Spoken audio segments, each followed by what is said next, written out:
ये है कहानी सायो की। एक ऐसा लड़का जो अपनी क्लासमेट आयका से इतना ज्यादा प्यार करता है कि वो उसे हर जगह ऐसे फॉलो करता जैसे कोई वफादार कुत्ता। उसे पूरी उम्मीद थी कि अगर वो बस उसके पीछे पीछे चलता रहेगा तो शायद एक दिन आयका भी उससे प्यार करने लगेगी। लेकिन एक दिन रोज की तरह जब वो अपनी डेली स्टॉकर रूटीन पर था, अचानक पास की ग्राउंड से एक बॉल उड़ती हुई आकर उस पर लगती है। उसी झटके में जैसे उसके अंदर की आंखें खुल जाती हैं। उसे एहसास होता है कि शायद वो आयका के लिए बस एक अजीब सा स्टॉकर बन चुका है। उसी वक्त आयका पास आती है और पूछती है कि वो ठीक है या नहीं। लेकिन बात यही नहीं रुकती। आयका उसे साफ कह देती है कि शायद ऐसा इसलिए हो रहा है क्योंकि वो हर वक्त उसके पीछे पड़ा रहता है और अब वो चाहती है कि सायो उससे दूर ही रहे। और हैरानी की बात ये कि सायो बिना कुछ कहे चुपचाप मान भी जाता है। अगले दिन स्कूल पहुंचते ही हम मिलते हैं की से, आयका की बेस्ट फ्रेंड, जो हमेशा की तरह सायो को ताना मारती है कि अगर वो यूं ही करता रहा तो आयका उसे और ज्यादा नापसंद करने लगेगी। बातों ही बातों में क्लास टीचर क्लास में आती है और चौंक जाती है ये देखकर कि सायो आज बड़ी ही शांति से अपनी सीट पर बैठा है। और हाँ, आयका को परेशान भी नहीं कर रहा क्योंकि आम दिनों में तो वो आयका की सीट के आसपास ही मंडराता रहता था जैसे कोई पालतू जानवर। कुछ देर बाद जब सायो स्कूल के कॉरिडोर में चल रहा होता है तभी आयका और की उसे देख लेती हैं। आयका सीधा कह देती है कि उसे अब उसका पीछा करना बंद कर देना चाहिए। लेकिन सायो बेहद कूल अंदाज में कहता है कि वो तो बस वॉशरूम जा रहा था और आराम से आगे बढ़ जाता है। तभी एक ग्रुप के लड़के उसे पकड़ लेते हैं और पूछते हैं कि उसके और आयका के बीच आखिर चल क्या रहा है। सायो उन्हें बताता है कि ऐसा कुछ नहीं है, बस आज उसका मूड थोड़ा बदला हुआ है। और जब वो शीशे में खुद को देखता है तो दोस्तों से पूछता है, क्या मैं ऐसा लग रहा हूँ जैसे आयका से प्यार करता हूँ? लड़के कहते हैं, भाई इतना तो साफ है कि तू उससे प्यार करता है और तू तो उसके लिए जी रहा है। ब्रेक टाइम में जब आयका उससे पूछती है कि वो कहाँ जा रहा है और जवाब मिलता है कि वो अपना खाना खरीदने जा रहा है तो पूरी क्लास हैरान हो जाती है क्योंकि हर दिन वो आयका से खाना मांगता था, ऐसे जैसे कोई लाडला पप्पी। तभी जैसे ही वो खाने बैठने वाला होता है, एक लड़की अचानक उसके पास आती है और पूछती है, तुम ही सायो हो ना? सायो थोड़ा हक्का बक्का हो जाता है लेकिन जैसे तैसे उस लड़की से पीछा छुड़ाने की कोशिश करता है। लड़की खुद को रीना कहती है और चली जाती है। जब सायो वापस क्लास में आता है तो वही लड़का जो पहले उसे चिढ़ा रहा था फिर से मजे लेता है। तभी रीना भी उसे ढूंढते हुए वहाँ आ जाती है। सायो के दिमाग में बस एक सवाल, ऐसी लड़की यहाँ क्या कर रही है? दोस्त उससे पूछते हैं कि तुम दोनों के बीच चल क्या रहा है। लेकिन तभी क्लास में लड़कियां आती हैं और सायो फौरन आयका को सब समझाने की कोशिश करता है। मगर जब वो देखता है कि आयका थोड़ी खफा है तो बिना कोई और बात किए उसे बस यूं ही जाने देता है। फिजिकल एजुकेशन की क्लास में आयका फिर से सायो को इग्नोर करती है और उसका ध्यान भटकता है जिससे वो बास्केटबॉल गेम में हार जाता है। थोड़ी देर बाद जब वो चेहरा धोने जा रहा होता है तो की फिर से सामने आ जाती है और तंज मारती है, दूसरी लड़कियों को ढूंढ रहा था क्या, जैसे कोई चीटर। और साथ ही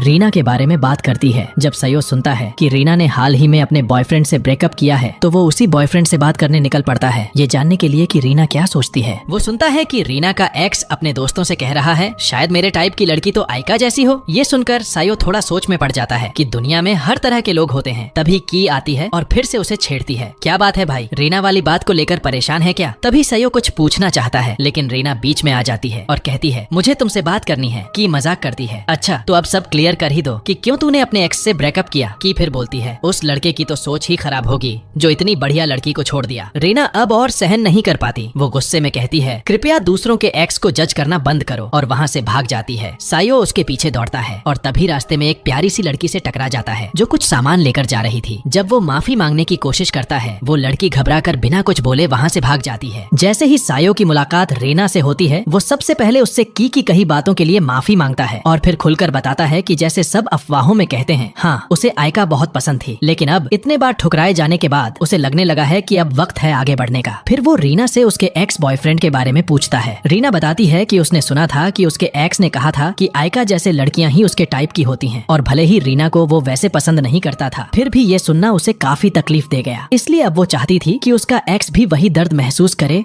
जो उसने किया। इसी दौरान सायो भी पहली बार खुलकर अपने दिल की बात कहता है। वो बताता है कि जब वो मिडिल स्कूल में था तब एक लड़की ने उसे इतने बुरे तरीके से रिजेक्ट किया था कि जब उसके बॉयफ्रेंड ने उसे मारा तो वो सीधे उड़ता हुआ आयका के पास पहुंचा। लेकिन आयका ने बाकी सबकी तरह उसे दुत्कारा नहीं बल्कि उसका हाथ थामा और वहीं से शुरू हुआ उसका एकतरफा प्यार। सायो कहता है कि भले ही आयका उससे प्यार ना करती हो लेकिन वो दूर से भी उसका साथ दे सकता है ताकि वो खुश रह सके। रीना के जाने से पहले सायो उससे कहता है कि ये सिर्फ उसका एक्स नहीं था जो ऐसा था, शायद हर लड़के में कुछ ना कुछ वैसा ही होता है। स्कूल में सायो कहता है कि उसने रीना से कभी कुछ पाने की उम्मीद नहीं रखी थी, बस उसके साथ बिताया गया समय ही उसके लिए एक इनाम जैसा था। तभी वही पुराने लड़के फिर से उन्हें चिढ़ाने आते हैं, लेकिन सायो हंसी में उड़ा देता है, अरे भाई मत डिस्टर्ब करो, हम दोनों अभी अभी तलाक ले रहे हैं। बात खत्म भी नहीं होती कि तभी आइका अचानक सायो के घर पहुंच जाती है और कहती है कि उसका नॉर्मल बिहेवियर उसे और भी ज्यादा अजीब बना रहा है, क्योंकि वो अब अजीब नहीं लग रहा। सायो सारी बातें साफ कर देता है और एक बार फिर उससे कहता है कि क्या वो उसके साथ बाहर चलेगी, लेकिन आइका एक बार फिर से उसे रिजेक्ट कर देती है। इस बार सायो पहली बार उसे उसके नाम से नहीं बुलाता और पूरे सम्मान के साथ माफी मांगता है कि उसने इतने वक्त तक उसे परेशान किया। लेकिन बात यहीं खत्म नहीं होती। सायो की बहन जो छुपकर सब कुछ सुन रही थी उन्हें बीच में टोक देती है, इसलिए सायो उस पल को वहीं खत्म करता है और आइका को घर छोड़ने निकल पड़ता है। रास्ते में आइका उससे पूछती है कि आखिर वो उससे और क्या कहना चाहता था। सायो बताता है कि अब वो उसे बिल्कुल भी परेशान नहीं करेगा, बस चाहता है कि वो दोनों नॉर्मल क्लासमेट्स की तरह रहें। साथ ही वो थोड़ा मजाक में पूछता है कि क्या उसकी कोई ऐसी फ्रेंड है जो सायो के टाइप की हो। ये सुनते ही आइका का चेहरा गिर जाता है, वो नाराज, उदास और रोते हुए वहाँ से चली जाती है। अगले दिन सायो की से कहता है कि शायद अब वाकई आगे बढ़ने का वक्त आ गया है और सीट बदले जाने को वो एक नई शुरुआत की तरह देख रहा है। की उसे टोकती है, तो अगर तू वाकई सीरियस है तो ये भी समझ कि आइका के पास कभी कोई दोस्त नहीं थे, सिर्फ तेरे चक्कर में तू हर वक्त उसके आसपास मंडराता रहा। ये सुनकर सायो की सोच और भी मजबूत हो जाती है। अब वो सच में उसे दूर से सपोर्ट करेगा ताकि वो खुश रह सके। ब्रेक में वही पुराना लड़का यामाजाकी सायो से पूछता है कि क्या वो पिछले कुछ दिनों से थोड़ा डाउन नहीं लग रहा। सायो मुस्कुराकर कुछ बोलता है और क्लास से निकल जाता है। रास्ते में हम मिलते हैं रिन से, जो कि स्कूल की मोरल पब्लिक कमेटी की तेज तर्रार प्रेसिडेंट है। सायो को एहसास होता है कि वो जिस लड़की से पहले टकराया था रिन उसी से जुड़ी है। वो रिन से माफी मांगता है और आगे बढ़ने की कोशिश करता है, लेकिन रिन उसे रोकती है और बताती है कि वो लड़की दरअसल लड़कों को लेकर बहुत ज्यादा असहज महसूस करती है और इसलिए ऐसे रिएक्ट कर रही थी। सायो फिर से चलने लगता है, लेकिन रिन इस बार उसे पकड़कर सीधे स्टूडेंट काउंसलिंग रूम ले जाती है और वहाँ उसे बताती है कि उस लड़की का नाम है यूयू इनातोमी। यूयू मोरल कमेटी की मेंबर थी, मेहनती, अनुशासित और पूरी तरह रिन की तरह समर्पित। लेकिन इन सब के बावजूद कभी कभी उसका आत्मविश्वास डगमगा जाता था और वो एकदम से नेगेटिव सोचने लगती थी। इस पर सायो कहता है कि हो सकता है ये सब रिन जैसी शानदार प्रेसिडेंट को काम करते देखकर ही ऐसा फील करती हो। रिन हल्की सी मुस्कान के साथ मानती है कि उसे भी कभी कभी लगता है कि वो खुद इस प्रॉब्लम का हिस्सा है, क्योंकि जब वो उन लड़कियों को मोटिवेट करने की कोशिश करती है तो वो जवाब में कहती हैं, तुम तो प्रेसिडेंट हो, तुम्हारे लिए तो सब आसान है। यानी कि उनके लिए रिन की बातों का कोई असर नहीं पड़ता, क्योंकि वो सोचती हैं कि रिन उन्हें समझ ही नहीं सकती। सायो तब एक दिलचस्प सलाह देता है, मोटिवेशन देने की जरूरत नहीं है, बस उनके कंधे पर एक हल्की सी थपकी दो और पास खड़े रहो। एक लीडर का इतना साथ ही बहुत होता है। वो आगे जोड़ता है कि क्योंकि रिन उनके लिए एक बहुत बड़ी और रिस्पेक्टेड फिगर है, इसलिए सिर्फ उसकी मौन सपोर्ट से भी उनका आत्मविश्वास वापस आ सकता है। जैसे ही वो वहाँ से जाने वाला होता है, रिन उससे उसका नाम पूछती है, लेकिन सायो जो अब उस बातचीत से बचना चाहता है झूठ बोलता है, मेरा नाम यामाजाकी है। अगले दिन सायो अपनी बहन के साथ कुछ सामान स्टूडेंट काउंसिल के रूम तक पहुंचाने में मदद कर रहा होता है। तभी कैडे, स्टूडेंट काउंसिल की वाइस प्रेसिडेंट, देखती है कि आइका एक बार फिर अकेली जा रही है। वो सायो से कहती है, जाओ अब इस बार एक ढंग की बातचीत कर लो। दोनों जब मिलते हैं तो माहौल इतना टेंशन से भरा होता है कि कोई कुछ नहीं कहता, बस चुपचाप साथ चलते हैं, स्कूल तक पहुँचते हैं। वहीं के सायो को बताती है कि मोरल कमेटी की प्रेसिडेंट रिन उसे गुस्से में ढूंढ रही है। सायो वहाँ से भागने की कोशिश करता है, लेकिन तब तक रिन खुद बाहर निकल आती है और सामने से उसका सामना करती है। वो सीधा सवाल करती है, तुमने झूठ क्यों बोला और अब ब्रेक में काउंसलिंग रूम आ जाना। जब ब्रेक टाइम आता है तो सायो वहाँ पहुंचकर सबसे पहले माफी के तौर पर कुछ खाने का सामान देता है। रिन उससे पूछती है, झूठ बोलने की जरूरत क्यों पड़ी। सायो जवाब देता है, सोचो जरा, अगर कमेटी की किसी लड़की को मेरा असली नाम पता चल जाता तो कितना झंझट होता। और वैसे भी यामाजाकी नाम देने में कोई बुराई नहीं, क्योंकि उसे एक छोटी सी बातचीत में मैं तुमसे काफी इम्प्रेस हो गया था। इतने में यूयू अपनी हिम्मत जुटाकर कहती है, शायद यामाजाकी सच में इम्प्रेस हो गया होगा क्योंकि मैं बहुत सुंदर हूँ। सब थोड़ा हंसते हैं, लेकिन रिन तब सायो को बताती है कि उसने उसे वहाँ इसलिए नहीं बुलाया था। असल में वो चाहती थी कि यूयू उस दिन की अपनी हरकत के लिए सायो से माफी मांगे। यूयू फिर सायो से दिल से माफी मांगती है और कहती है कि वो पूरी कोशिश करेगी अपने अंदर के पुरुषों को लेकर डर को दूर करने की। क्लास में लौटते वक्त सायो देखता है कि आइका अब दूसरी लड़कियों से घिरी हुई है और जब की उससे पूछती है कि क्या वो उनके साथ बैठेगा तो वो मना कर देता है। मन ही मन सोचता है, शायद असल वजह यही थी कि आइका के कभी दोस्त नहीं बन पाए, मैं ही तो था जो उसकी दुनिया को सीमित कर रहा था। उसी वक्त वाइस प्रेसिडेंट केडे उसे स्टूडेंट काउंसिल रूम में बुलाती है और बिना समय गंवाए उस पर इल्जाम लगाती है कि उसने अपने डॉक्यूमेंट्स फर्जी बनाकर स्कूल में किसी काम के लिए अप्लाई किया है। सजा के तौर पर उसे एडमिन वर्क में लगा दिया जाता है। दूसरी तरफ यूयू रिन से कहती है, जब मैंने सायो से माफी मांगी तो ऐसा लगा जैसे उसकी आंखों में कुछ था, जैसे वो मुझसे कुछ कहना चाहता हो पर कह नहीं पाया। रिन को सायो की दी हुई सलाह याद आती है और वो भी बस यूयू के कंधे पर एक हल्की सी थपकी देती है बिना कोई बड़ा भाषण दिए। अगले दिन आयका की नई फ्रेंड्स उससे पूछती हैं, क्या हम आज तुम्हारे घर आ सकते हैं? तुम्हारी छोटी बहन तो बहुत ही प्यारी है। प्लान तय हो जाता है और तभी के सायो से पूछती है, तू भी चलेगा ना? सायो की नजरें सीधा आयका की तरफ जाती हैं, उसकी इजाजत का इंतजार करते हुए। लेकिन सायो को आयका से जो जवाब मिलता है वो सीधा और सख्त होता है। वो कहती है कि अपनी छोटी बहन के पास वो किसी ऐसे लड़के को भटकने भी नहीं देगी। स्कूल से लौटते वक्त जब सायो घर की ओर जा रहा होता है, आयका अचानक उसके पास आती है और पूछती है कि क्या वो सच में उनके घर नहीं आने वाला। लेकिन उससे पहले कि सायो कुछ जवाब देता, रेन आ जाती है। उससे कुछ पर्सनल बात करनी होती है। आयका कुछ नहीं कहती और चुपचाप सायो को रिन के साथ जाने देती है। रिन बिना घुमा फिराए सायो से पूछती है कि यूयू की माफी के बारे में उसका असली विचार क्या है। सायो साफ साफ कहता है कि उसे लगा यूयू की माफी सिर्फ एक बहाना थी ताकि वो ये कह सके कि अब वो लड़कों के सामने अपनी असहजता को दूर करने की कोशिश करेगी, और ये सब बस इसलिए मुमकिन हुआ क्योंकि वो रिन जैसी किसी इंसान के सामने खड़ी थी जो उसके लिए एक प्रेरणा थी। कुछ दिन बाद की सायो से पूछती है कि आयका से उसने अब तक एक भी शब्द क्यों नहीं कहा। सायो जवाब देता है कि उसे लगता है अगर उसने आयका से अभी बात की तो शायद वो उसके नए फ्रेंड सर्कल के साथ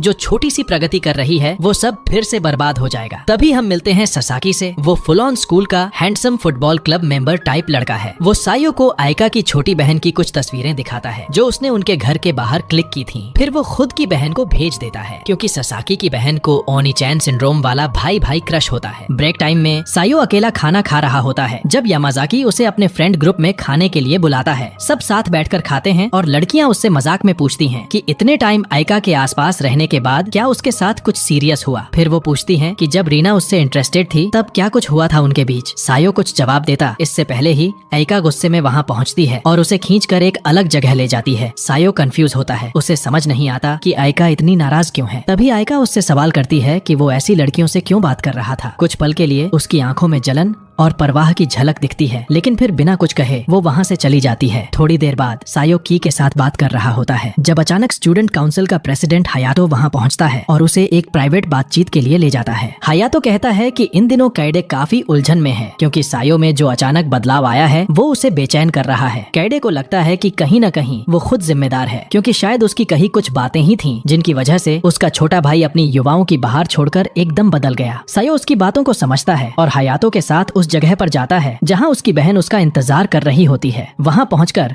सायो अकेले अपनी बहन से बात करता है। वो कहता है कि उसे अपने फीलिंग्स बताने में डरने की जरूरत नहीं है क्योंकि जो बदलाव उसके अंदर आए हैं वो उसने खुद चुने हैं। कैडे जवाब देती है कि उसे लगता है उसकी वजह से ही सायो ने उस लड़की के लिए उम्मीद छोड़ दी जिससे वो प्यार करता था। लेकिन सायो मुस्कुराता है और कहता है कि अब बस बहुत हो चुका क्योंकि उसने कभी अपनी बहन को किसी प्यारी और सौम्य बड़ी बहन की तरह देखा ही नहीं, तो उसके लिए ये जरूरी नहीं कि वो अब बदलने की कोशिश करे। भाई बहन की ट्यूनिंग कभी कभी ऐसी ही होती है। जैसे ही वो दोनों ये बातचीत कर रहे होते हैं, आयका अचानक गुस्से में वहाँ आ जाती है और सायो से कहती है कि वो अपनी बहन से ऐसे बात करने के लिए माफी मांगे। सायो फिर सीधा पूछ लेता है, क्या तुम सच में इतना लंबा रास्ता सिर्फ इसलिए तय करके यहाँ तक आई हो क्योंकि तुम मेरी फिक्र कर रही थी? आयका कुछ नहीं बोलती लेकिन उसके चेहरे पर सब कुछ साफ झलक रहा होता है। वो चुपचाप पीछे मुड़ती है और बिना कुछ कहे वहाँ से चली जाती है। अगले दिन की कहती है कि शायद वो पिछले कुछ दिनों में सायो के साथ थोड़ा ज्यादा कठोर हो गई थी। आयका थोड़ी झिझक के साथ उसके सामने माफी मांगती है और कहती है कि उसे थोड़ा अजीब लग रहा था कि उसकी छोटी बहन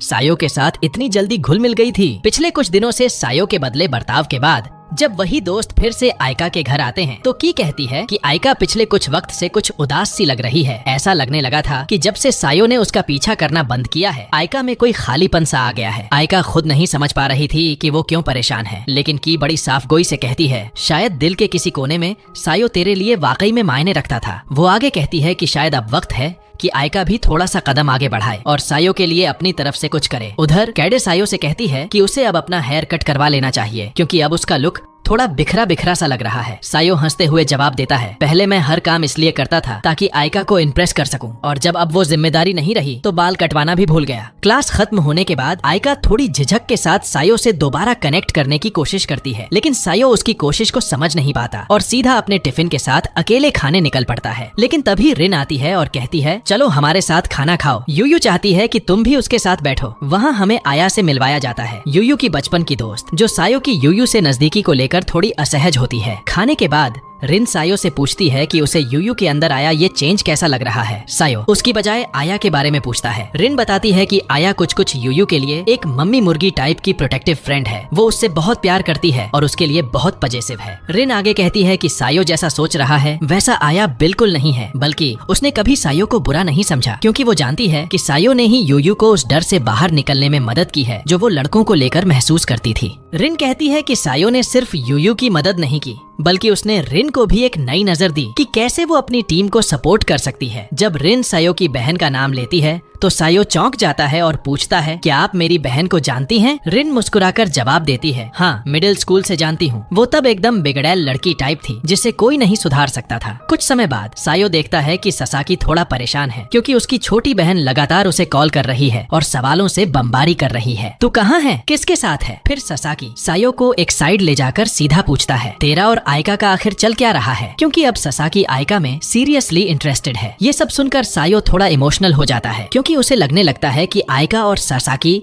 धीरे धीरे करीब आ रहे हैं। जब वो जाने ही वाला होता है, आयका उसे रोकती है और पूछती है, तू लंच टाइम में आखिर जाता कहाँ है? सायो साफ साफ कह देता है, आजकल मैं मोरल कमेटी की लड़कियों के साथ खाना खा रहा हूँ। आयका के चेहरे पर एक उलझी हुई सी एक्सप्रेशन आ जाती है। वो पूछती है, तो अब तू हमारे साथ नहीं बैठेगा? उस पल सायो दिल से सोचता है कि शायद वो आयका और ससाकी को साथ देखकर खुद ही पीछे हट गया है, लेकिन जैसे ही वो जाने लगता है, आयका रुककर पुरानी यादों में डूब जाती है और कहती है, शायद मैं उस दिन तुझसे बात ही नहीं करती अगर तेरे बाल काले रंग के ना होते। ये सुनते ही सायो एक दुकान की तरफ जाता है, लेकिन वहाँ काले रंग का हेयर डाई नहीं मिलता, तो वो डार्क ब्राउन कलर ले लेता है। अपनी बहन की मदद से वो रातों रात अपने बाल फिर से रंग लेता है, जैसे पुराने सायो की एक झलक वापस आ रही हो। अगले दिन वो देखता है कि उसके एग्जाम रैंकिंग में भारी गिरावट आई है। वो अब पहले जैसा टॉपर नहीं रहा। शायद वजह ये है कि अब वो पहले की तरह आयका के पीछे नहीं भाग रहा, इसलिए मोटिवेशन भी कम हो गया है। जब वो ओवरऑल टॉपर्स की लिस्ट देखता है तो चौंक जाता है। आयका अब टॉप 3 में है। तभी उसे एहसास होता है कि शायद वही वजह था कि आयका पहले कभी ऊपर नहीं जा पाई, क्योंकि पहले उसकी रैंक 27 थी और उसकी खुद की 32, लेकिन अब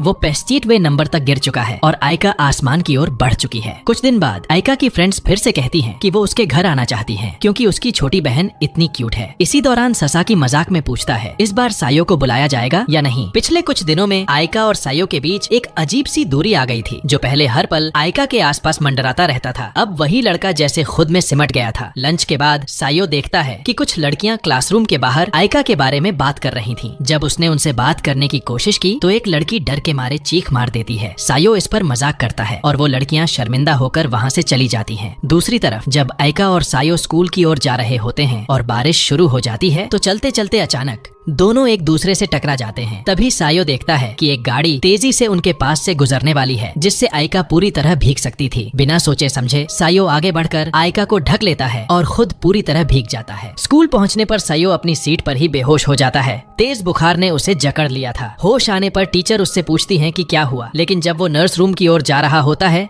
उसकी तबीयत और बिगड़ जाती है और उसे एक याद घेर लेती है। मिडिल स्कूल का एक सीन जब वो जिंदगी को बिल्कुल अलग नजरिए से देखता था। उसी दौर में जब एक दिन उसका लंच गिर गया था, तब उसने उस लड़की को देखा था जिससे वो आने वाले कई सालों तक प्यार करता रहेगा। नर्स रूम में नर्स लड़कियों से कहती है कि सायो की हालत ज्यादा बिगड़ गई है, क्योंकि उसकी मानसिक स्थिति भी ठीक नहीं है। क्लास में रिन अचानक सायो को ढूंढती हुई आती है। जब उसे पता चलता है कि वो बीमार है तो की कहती है कि वो सायो की बहन को बताएगी और दोनों मिलकर उसे देखने जाएंगी। जब दोनों उसे देखने आती हैं तो देखती हैं कि सायो बिस्तर पर बेसुध सा पड़ा है। सायो माफी मांगता है कि उसकी वजह से सबको परेशानी हो रही है। जब आयका उसकी तबीयत चेक करने के लिए उसके माथे को छूना चाहती है तो वो मना कर देता है। वो कहता है, मैं नहीं चाहता कि तुम बीमार हो जाओ, इसलिए मत छूना। लेकिन जब उसकी बहन और रिन वहाँ आती हैं तो वो बिना किसी झिझक के उन्हें पास आने और उसका माथा छूने देता है। कुछ दिन बाद पहले दिखी ब्लॉन्ड लड़की फिर से सायो से बात करती है। जब वो आयका को देखती है तो सीधा उसके पास जाती है और एक बात रखने की कोशिश करती है। वहीं वो अपना नाम बताती है, क्लॉडीन, और कहती है कि वो स्टूडेंट काउंसिल प्रेसिडेंट बनने की कैंडिडेट है और आयका से उसे सपोर्ट करने को कहती है। सायो बिना झिझक उससे पूछता है, तुम चाहती हो कि आइका बस तुम्हारी प्रचार प्रसार वाली पोस्टर गर्ल बन जाए? फिर वह कहता है कि ये बहुत ही घटिया आइडिया है, क्योंकि आइका उससे कहीं ज्यादा सुंदर है, और अगर लोग सोचने लगे कि असली कैंडिडेट आइका है लेकिन असल में तुम हो, तो वोटर्स बहुत ज्यादा निराश हो सकते हैं। ये सुनते ही क्लॉडीन गुस्से से तिलमिला उठती है और आइका पर ही भड़क जाती है। फिर वहाँ बनती भीड़ के सामने कहती है कि वो फिलहाल के लिए वहाँ से जा रही है। इसके बाद जब सायो दोपहर का खाना ढूंढ रहा होता है तो यूयू उसे बुलाती है कि आकर उसके साथ खाए। रिन भी कहती है कि उसे उनके साथ बैठना चाहिए, क्योंकि अब तक वो एक भी लड़का फर्स्ट या सेकंड ईयर से अपने ग्रुप में नहीं जोड़ पाई है। खाना खाते वक्त यूयू उसका हाथ पकड़कर कहती है, मुझे तुम पर भरोसा है। और ये बात सुनते ही कमेटी की बाकी लड़कियां एकदम जलभुन जाती हैं। थोड़ी देर बाद स्टूडेंट काउंसिल और मोरल कमेटी की ओर से एक घोषणा होती है। आने वाले हफ्तों में मिडिल स्कूल के कुछ स्टूडेंट्स इस हाई स्कूल का विजिट टूर करेंगे ताकि वो आगे के लिए अप्लाई कर सकें। इस आयोजन के लिए जिन छात्रों के पास क्लब एक्टिविटी नहीं है, उन्हें एक वॉलंटियर गेम में हिस्सा लेना होता है ताकि डिसाइड किया जा सके कि कौन गाइड बनेगा। इस गेम में सायो और आइका दोनों हिस्सा लेते हैं। भाग्य से सायो वॉलंटियर बनने से बच जाता है, लेकिन आइका उतनी लकी नहीं होती। तभी ससाकी, जो कि आइका में इंटरेस्टेड है, अपनी जगह किसी और से बदलकर खुद वॉलंटियर बन जाता है ताकि आइका के साथ ज्यादा समय बिता सके। इसके बाद हम देखते हैं कि अब हमारा प्रोटैगनिस्ट सायो एक पुरानी किताबों और मैगजीन की दुकान में काम कर रहा है। अपनी ड्यूटी के दौरान वो दूर से देखता है कि कुछ मिडिल स्कूल के लड़के एक छोटे बच्चे को परेशान कर रहे हैं। वो तुरंत बीच में दखल देता है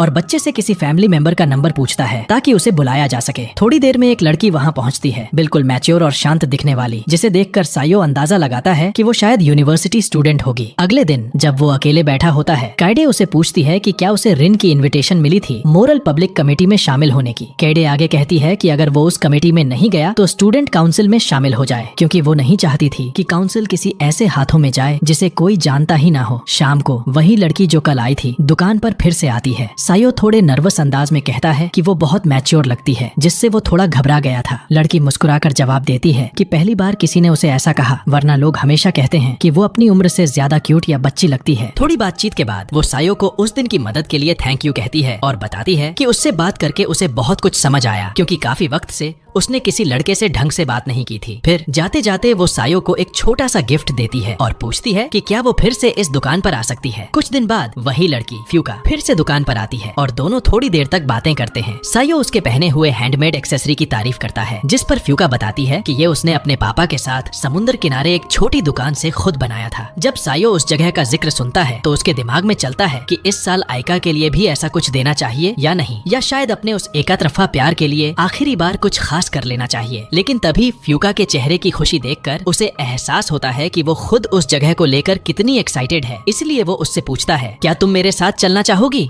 जैसे ही वे मेट्रो स्टेशन पहुंचते हैं, सायो देखता है कि फ्यूका थोड़ी अनकंफर्टेबल लग रही है। वो पूछता है, सब ठीक है? फ्यूका धीरे से कहती है कि इस तरह के कपड़े पहनकर बाहर निकलना उसे अजीब लग रहा है, क्योंकि वो आमतौर पर अपनी मिडिल स्कूल की यूनिफॉर्म ही पहनती थी। सायो हैरानी से पूछता है, तुम्हारे दोस्त कुछ नहीं कहते? फ्यूका मुस्कुराकर जवाब देती है कि कहते तो हैं, लेकिन वो उन कपड़ों से बहुत जुड़ी हुई है, इसीलिए उन्हें छोड़ना आसान नहीं है। वहीं दूसरी ओर आइका की फ्रेंड्स आइका की छोटी बहन के साथ बीच पर जाने की प्लानिंग करती हैं और रास्ते में सायो के घर से गुजरती हैं। की उसे साथ चलने का न्योता देती है, लेकिन वो मना कर देता है क्योंकि इस वक्त वो पहले से ही फ्यूका के साथ बीच पर है। वहीं सायो के मन में सवाल आता है, यूनिवर्सिटी में डेट्स कैसी होती होंगी? कुछ देर सोचने के बाद वो फ्यूका से पूछता है कि वो अक्सर बीच पर आती है क्या? फ्यूका बताती है कि हाँ, वो हर साल अपनी फैमिली के साथ आती है, हालांकि ज्यादा बार नहीं, क्योंकि उसके स्विम सूट ज्यादा दिन नहीं टिकते। इसके बाद दोनों उस दुकान पर जाते हैं जहाँ फ्यूका अपने पापा के साथ पहले आ चुकी थी। वहाँ की दुकान की मालकिन फ्यूका को तुरंत पहचान लेती है और कहती है कि उसका मैच्योर बिहेवियर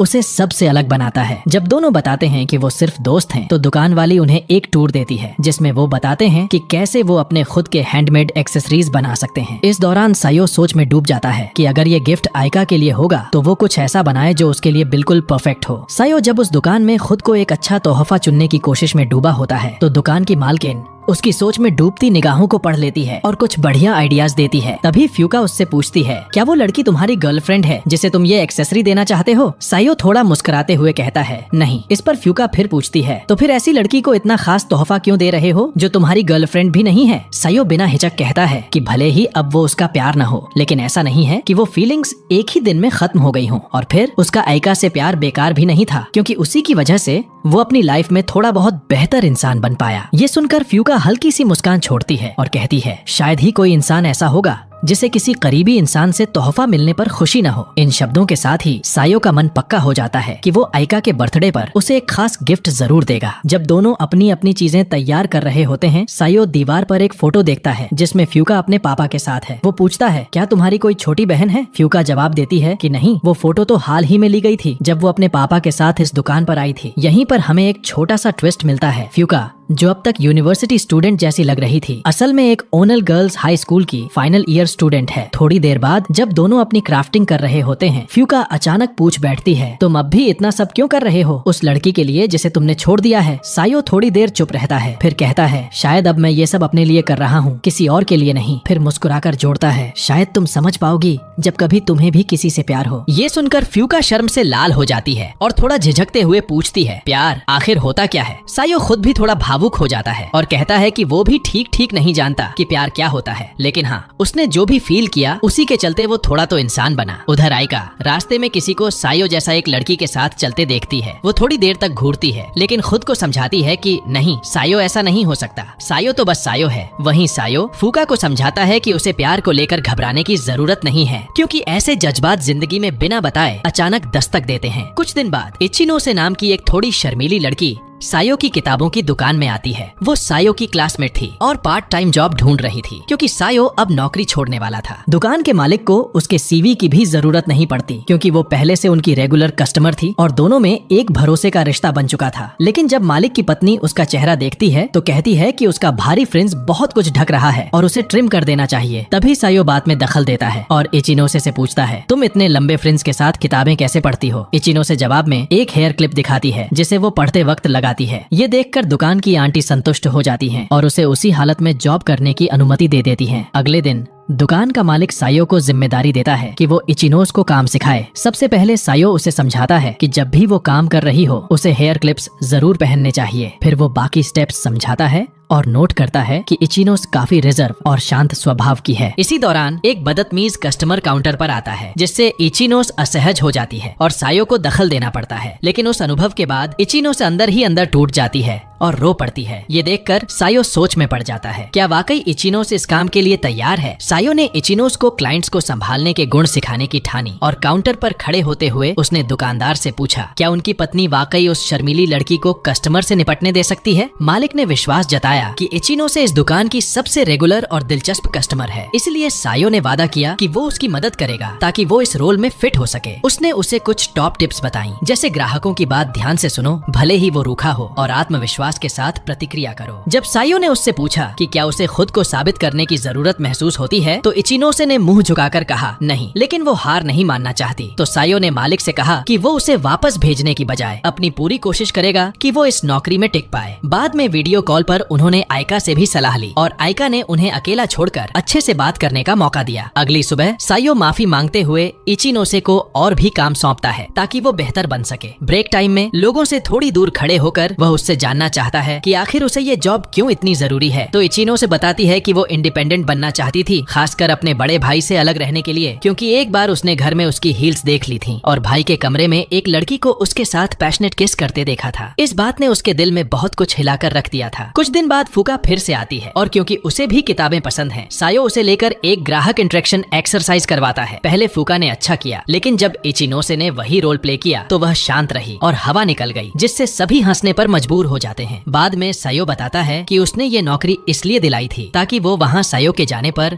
रिप्लेसमेंट बन सके, क्योंकि वहाँ काम इतना भी ज्यादा नहीं था। शाम को उसकी बहन के लिए कॉफी बनाते समय सायो सोचता है कि शायद इचिनोसे ने काम इसलिए चुना क्योंकि उसके पास बात कहने को कोई और नहीं था। उसके पास कोर्स में कोई क्लोज फ्रेंड नहीं थी। जब वह दुकान पर लौटता है तो उसे देखता है कि वो किताबों की बक्से उठा रही है जैसे प्राइमरी स्कूल का बच्चा हो, लेकिन इतनी सच्ची मेहनत से। किताबों को संभालते हुए उसका ध्यान और देखभाल देखकर सायो कहता है, तुम बिल्कुल सही कर रही हो, ये दुकान वाले ने तुम्हें ये सिखाया था और तुम्हारी मुस्कान सच में सुंदर लगती है। जब दोपहर में काम खत्म हुआ, इचिनोस का बड़ा भाई बड़ी मुश्किल से दुकान तक पहुंचता है। वो उसे खाने के लिए बाहर निकलने को कहता है और जब वो उसके करीब खड़ा होता है तो इचिनोसे अचानक सायो की ओर चिपक जाती है। ये देखकर भाई उसे एक तरफ खींचकर बोलता है, क्यों टंक रही हो इस लड़के के पीछे? तो इचिनोसे और भी पास आ जाती है, जैसे कोई छोटी सी बच्ची अपने चैंपियन के करीब हो, और सायो के दिल में अब एक सवाल गूंजने लगता है, क्या यहाँ कुछ नए रिलेशनशिप की शुरुआत हो रही है? सायो अब इचिनोसे और उसके भाई को एक रेस्तरां ले जाता है ताकि चीजों को ठीक से सुलझाया जा सके। वहाँ सायो उसके भाई से सीधा सवाल करता है, क्या उसे पता है कि इचिनोसे आखिर क्यों पार्ट टाइम जॉब कर रही है। जब भाई चुप हो जाता है और साफ जाहिर होता है कि उसे कुछ नहीं पता, तो वो शर्मिंदा हो जाता है और वादा करता है कि अब वो अपनी बहन को नजरअंदाज नहीं करेगा और पहले की तरह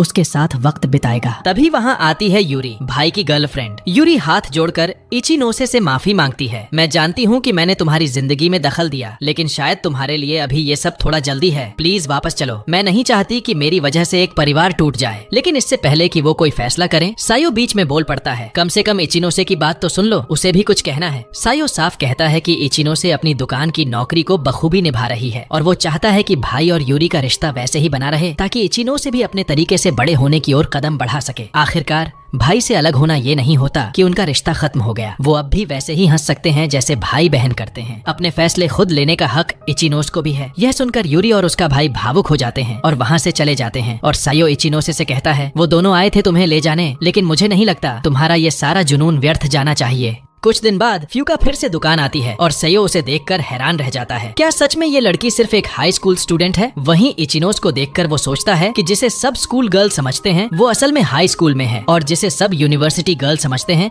वो अब भी स्कूल में। दोनों लड़कियों की बुक लविंग ने उन्हें तेजी से दोस्त बना दिया है। तभी काइडी सायो से आकर कहती है, हमें सब पता है, स्टूडेंट काउंसिल की इंटेलिजेंस बहुत स्ट्रांग है। हमें मालूम है तुम इचिनोसे की मदद कर रहे हो। सायो चिढ़ाते हुए कहता है कि जितनी मेहनत काइडे करती है वो तो किसी कॉर्पोरेट कंपनी की वर्कहॉलिक एम्प्लॉय लगती है। काइडे चुटकी लेती है, इतना फुर्सत में दिखते हो तो स्कूल टूर में मेरी मदद कर दो। सायो इनकार करता है, लेकिन काइडे उसे फंसाते हुए कहती है, मेरे लिए नहीं, रिन के लिए। और क्योंकि वो रिन का एक फेवर अभी तक चुका नहीं पाया था, सायो हाँ कर देता है। रिन को कॉल करके वो कहता है, तुम्हें मदद चाहिए? रिन विनम्रता से मना कर देती है, लेकिन सायो थोड़ा मस्ती में कहता है, मैं तो तुम्हें सामने से ये कहने आ रहा था। रिन थोड़ी झिझक के बाद मान जाती है। अगले दिन रिन उसे समझाती है कि इस टूर में स्टूडेंट काउंसिल और क्लास डेलीगेट्स की जिम्मेदारी होती है कि वो जूनियर स्टूडेंट्स को स्कूल का एक्सपीरियंस दिखाएं, लेकिन इस बार उनकी ड्यूटी है सारे मटेरियल्स को एकदम सही जगह पर सेट करना ताकि पूरा इंप्रेशन परफेक्ट जाए। इसी दौरान रेन हल्के अंदाज में कहती है, शायद गाइड चुनते वक्त स्कूल ने सोशल और अच्छे दिखने वाले स्टूडेंट्स को प्रायोरिटी दी है। सायो उसकी तरफ देखता है और मुस्कुराता है, क्या वो भी उन्हीं में से एक है? कमेटी ऑन मॉरलिटी के सामने इचिनोसे के भाई ने बताया कि उस दिन की बातचीत के बाद उसकी बहन सायो के बारे में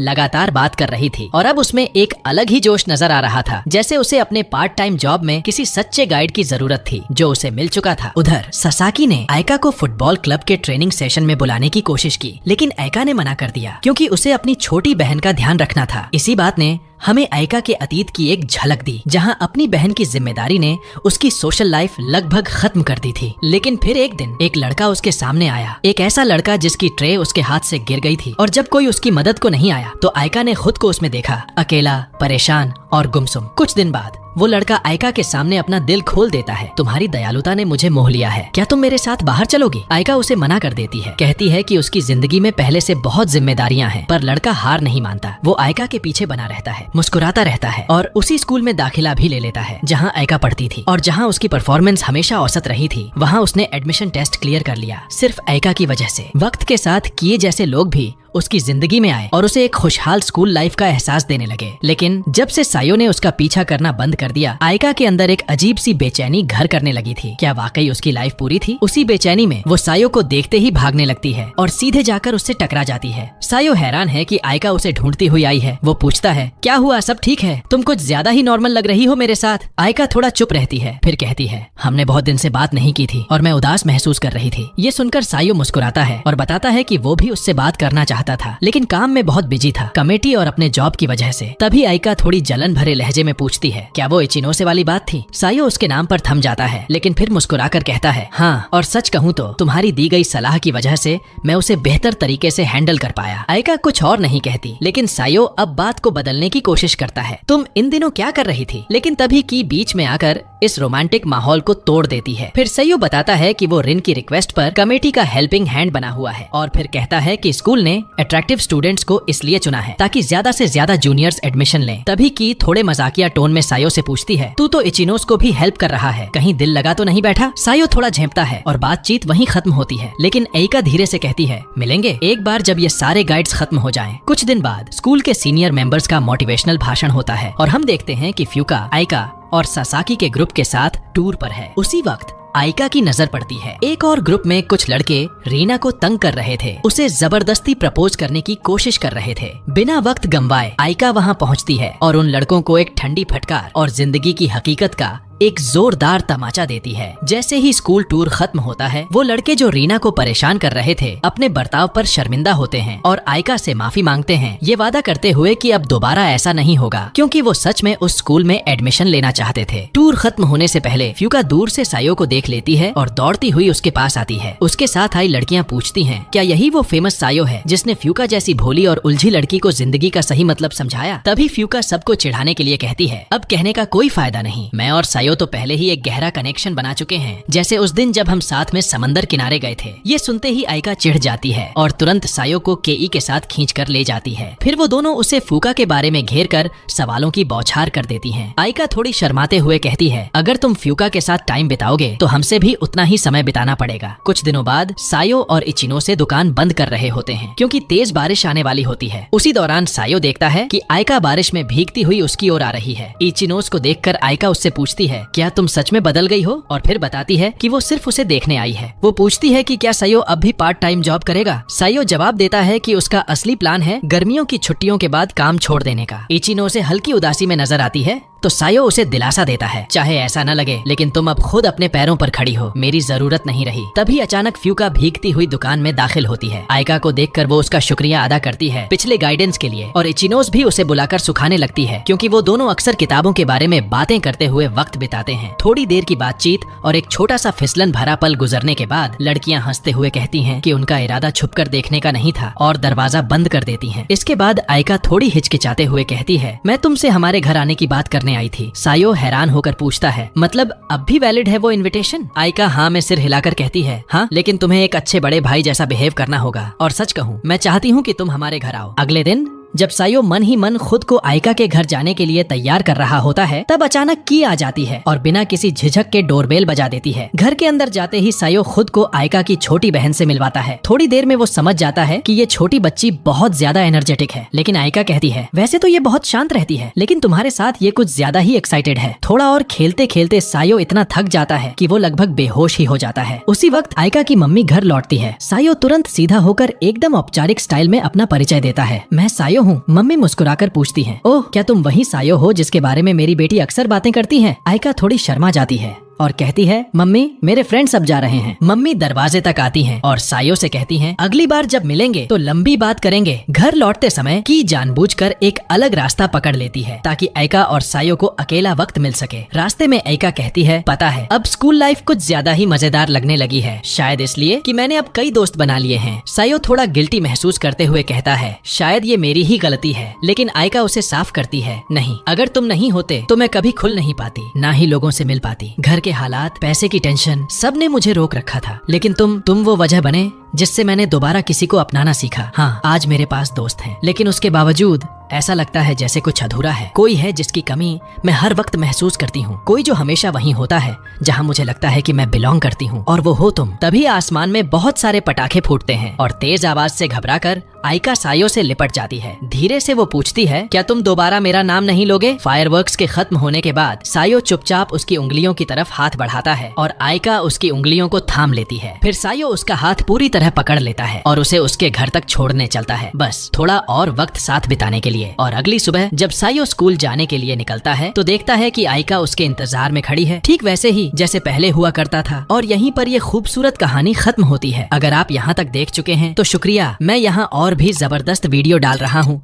जो तुम्हें जरूर पसंद आएंगे। तुम्हारा कीमती वक्त देने के लिए बहुत बहुत धन्यवाद। फिर मिलेंगे अगली कहानी में।